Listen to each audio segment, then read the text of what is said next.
शांति। 12 जुलाई की मुरली है। ज्ञान के सागर, आनंद के सागर। शिव परमात्मा कहते हैं, मीठे बच्चे, अभी तुम्हें पवित्र जीवात्मा बनना है। इस समय कोई पवित्र जीवात्मा नहीं है, इसीलिए अपने को महात्मा भी नहीं कहला सकते हो। जीवात्मा मतलब जीव मतलब शरीर। तो बाबा कहते तुम्हें पवित्र जीवात्मा बनना है। तुम्हारा आत्मा और शरीर दोनों पवित्र होने चाहिए, इसीलिए यहाँ पे कोई महात्मा है नहीं। प्रश्न है, सतयुगी राजाई का इनाम किन बच्चों को प्राप्त होता है? उत्तर है, जो श्रीमत पर याद की रेस में नंबर 1 में जाते हैं, उन्हें ही राजाई का इनाम मिलता है।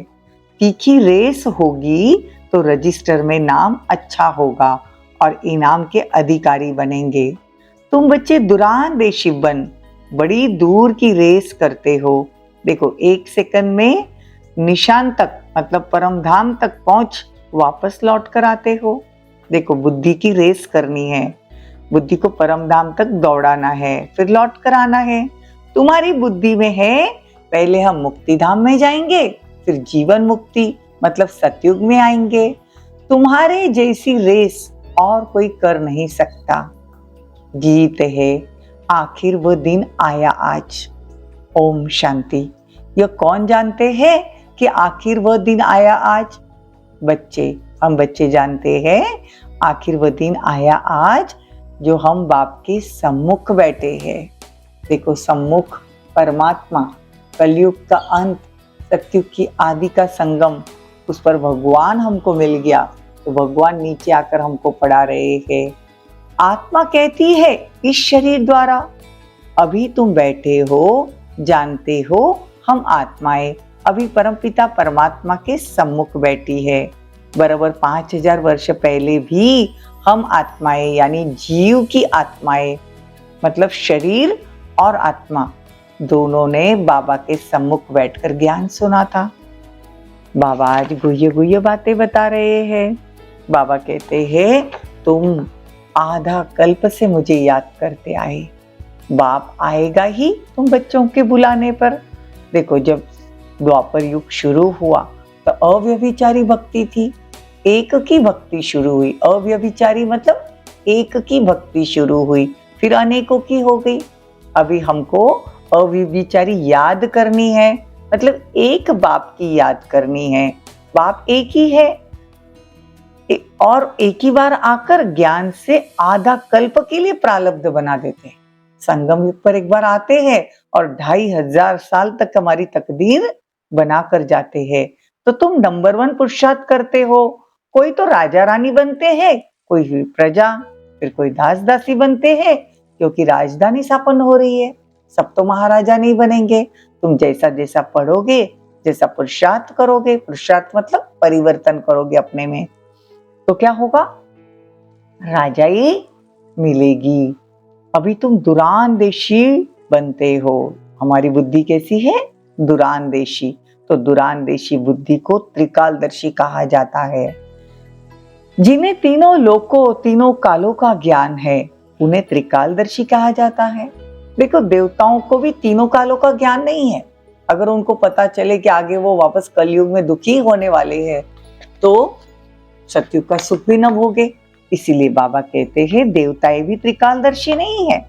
हम आत्माएं संगम पर त्रिकालदर्शी बनते हैं। अब तीनों कालों को तुम जानते हो।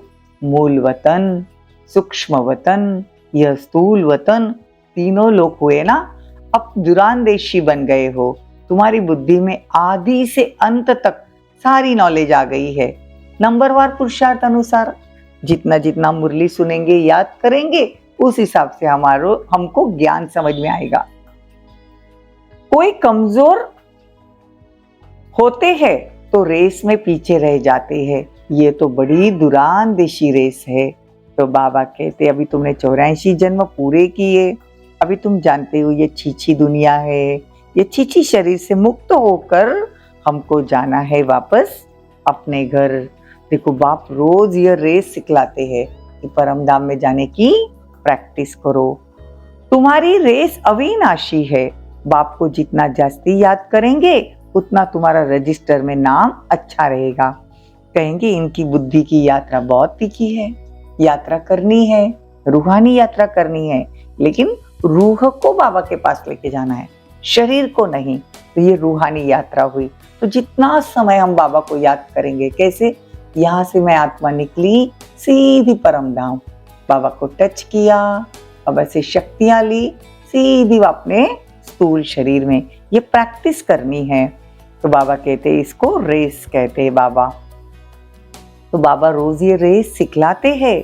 तुम्हारी रेस अविनाशी है, जिसका विनाश नहीं होता। बाप को जितना जास्ती याद करेंगे उतना तुम्हारा रजिस्टर में नाम अच्छा होगा।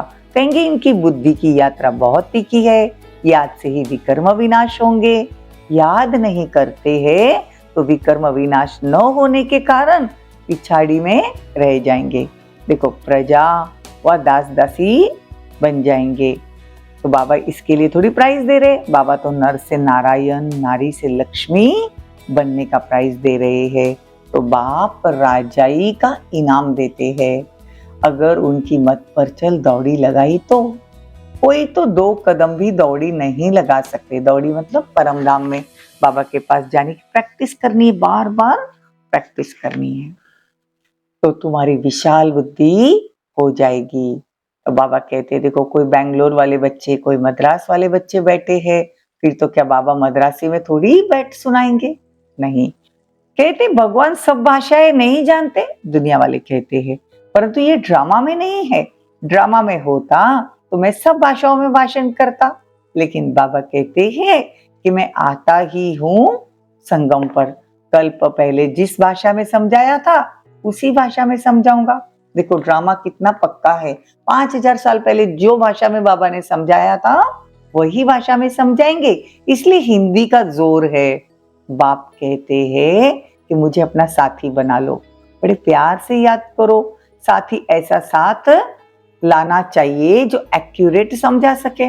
जब हम मधुबन में जाते हैं तो साथी भी ऐसा साथ लेके आना है जो एक्यूरेट समझाए, क्योंकि मधुबन जो है वो सबसे बड़ा चैतन्य तीर्थ है। बाबा कहते हैं इस तीर्थ पर जब मधुबन में आप आते हो तो ये महान तीर्थ है। भारत भी महान तीर्थ है, उसमें मधुबन जहाँ सच में भगवान आते हैं, ये भी बहुत बड़ा तीर्थ है। तो यहाँ पे बच्चों को, ऐसे ऐसे बच्चों को ज्ञान देकर बाबा के सामने गुलदस्ता पेश करना चाहिए।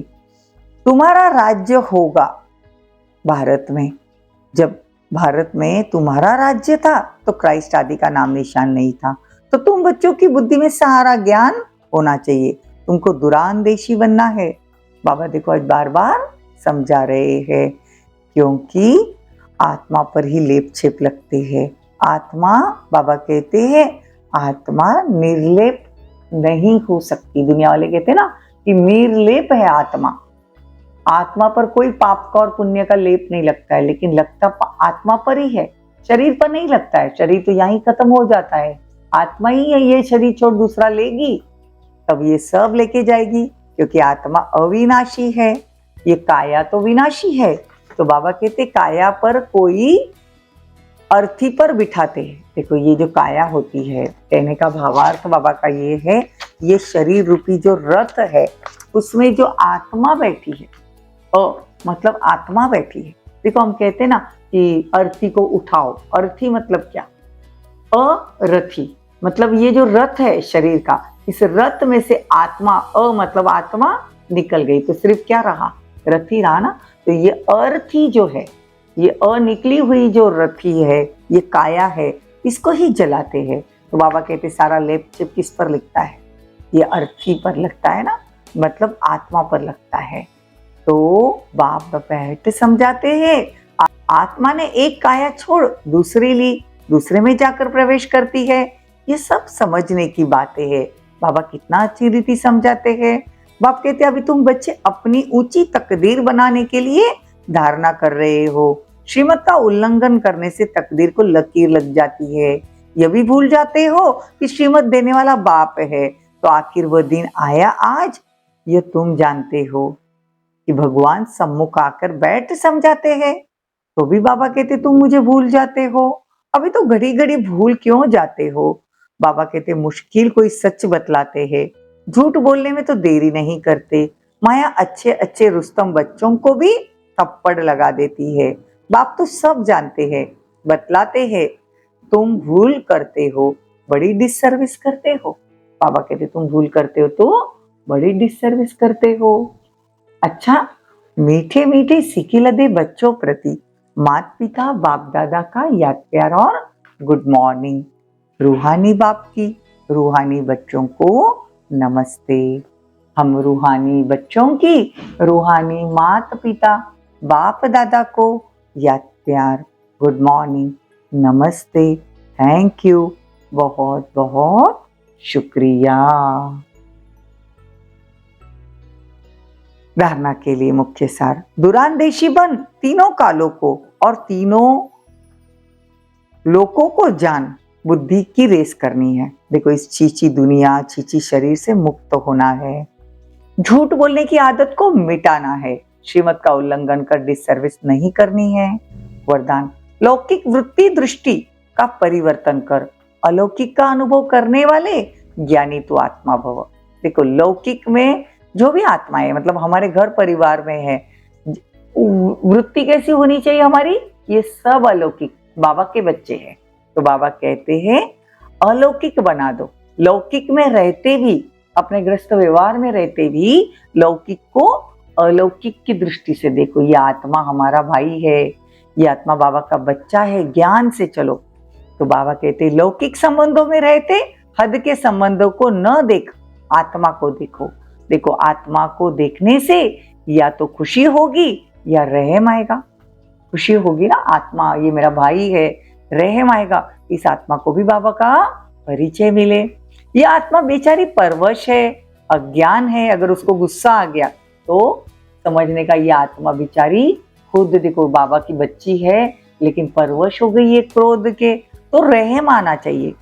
देखो, अज्ञान में है, अनजान है, मैं ज्ञानवान हूं, आत्मा हूं, तो उस अनजान आत्मा पर रहम कर, अपनी शुभ भावना से बदल कर दिखाऊंगी।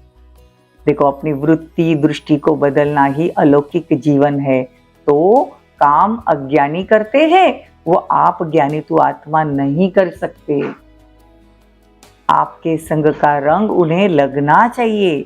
स्लोगन, अपने श्रेष्ठ कर्म से विश्व पिता का नाम बाला करना ही विश्व कल्याणकारी बनना है। ओम शांति।